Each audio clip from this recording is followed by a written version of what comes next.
بسم الله الرحمن الرحيم. اللهم صل على محمد وآل محمد.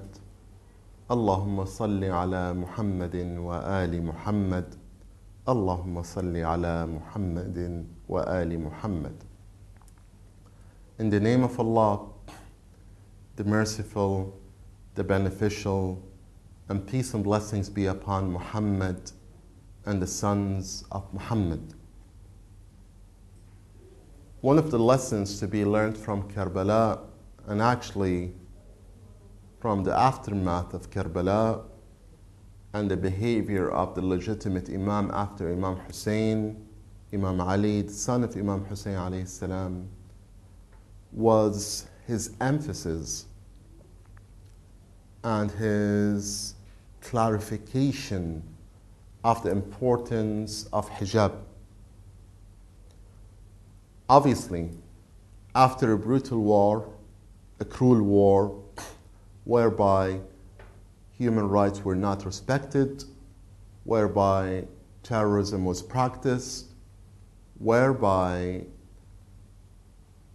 all the means were given to the army of Umar ibn Sa'd by Ubaydullah ibn Ziyad and the Yazidi regime to try to place as much pressure as possible on the women, the orphans, on Lady Zainab alayhi salam, on Imam Sajjad alayhi salam.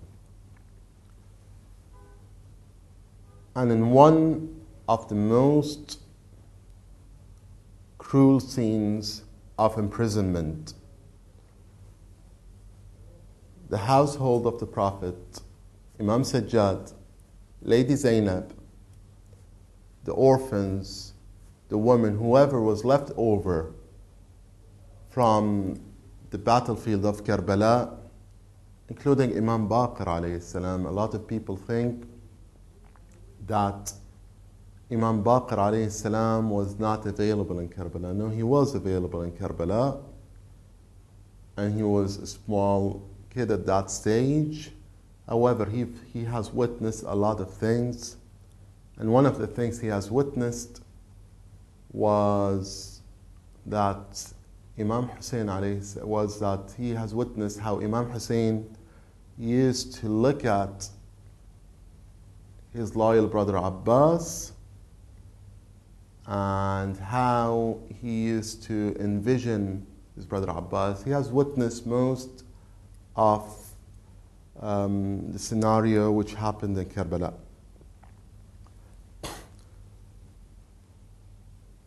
The imprisonment was by tying them from their hands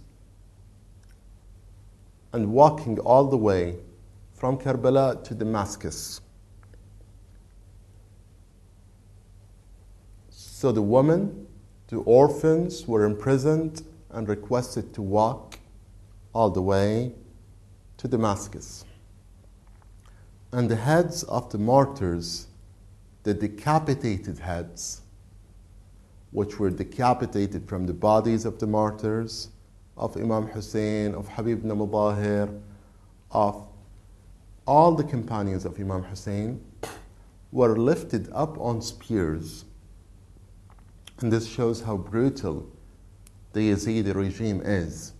They were lifted up on spears, and there was something like a caravan with the women, the orphans, and with Imam Zain al-Abidin walking in a row, and in between certain intervals, there were soldiers from the army of Umar ibn Sa'd with lifted heads, decapitated heads on spears. Obviously, they were lifting it to resemble victory, and to resemble their strength and to frighten anyone who takes the path of Imam Hussein, telling them, look, Imam Hussein alayhi salam has ordered for the good, denied the evil, has stood for rightness, has stood against falsehood, and the result is decapitated heads. So this was the strategy of Umar ibn Sa'd and the strategy of the Yazidi regime. Our lesson over here, and our point, is how Imam Zayn al-Abidin emphasized on hijab and the importance of the hijab, the veil. And this was clearly illustrated when the caravan has reached to Damascus. When the caravan has reached to Yazid's headquarters. Imam Zayn al-Abidin might have been quiet all the way in the path of imprisonment. But when they reached Damascus, there was a huge crowd. And everyone was standing and looking at the caravan pass through. They were looking and pointing at each and every one of the prisoners. This is Zainab. This is Sukaina. This is Khawla. This is so on. And again, keeping in mind that the ladies of the household of the Prophet were imprisoned. And a person who is imprisoned does not have the flexibility or the ability to place his hijab in the best possible manner. And this led Imam Zayn al-Abidin, Imam Sajjad alayhi salam, to request the army of the Umar ibn Sa'd to place the heads, the decapitated heads, which are lifted on spears ahead. Why did he do that? He did that with one goal and with one strategic intention.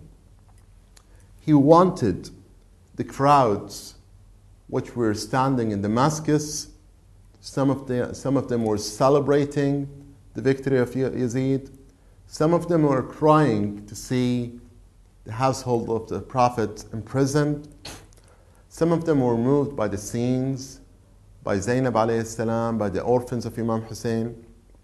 So there were different reactions to the situation. However, since Yazid ibn Muawiyah was the ruler of Damascus and his intelligence was strongly in control of Damascus, he tried to broadcast it as a victory. Imam Zayn al-Abidin wanted the heads to be lifted ahead, the decapitated heads, in order for people to deviate their attention from looking at the women and the ladies in the household of the Prophet to look at the decapitated heads and to be completely taken over, stunned by the decapitated heads, and look at them and not look at the faces, not look at the hijabs, not look at the condition, especially after imprisonment, of the ladies in the caravan of imprisonment all the way from Karbala'a to Damascus. This illustrates to us how important the hijab is for Imam Zayn al-Abidin. In fact, it is narrated in some books that one of the Imams was asked, what's the most hard thing you have seen in Karbala? He replied and he said, the hardest thing I've seen in Karbala, is narrated that this might be Imam Zayn al-Abidin, was the imprisonment of my aunt Zainab alayhi salam. Some people claim that this is a saying of Imam Mahdi, may Allah subhanahu wa ta'ala fasten his reappearance. However, in some narrations, it's related to Imam Zayn al-Abidin. So Imam Zayn al-Abidin was very strategic in his approach to hijab, and this should be reflected in our strategies when we build up society to focus on the importance of hijab. May Allah subhanahu wa ta'ala enlighten our hearts with the love of Imam Husain alayhi salam.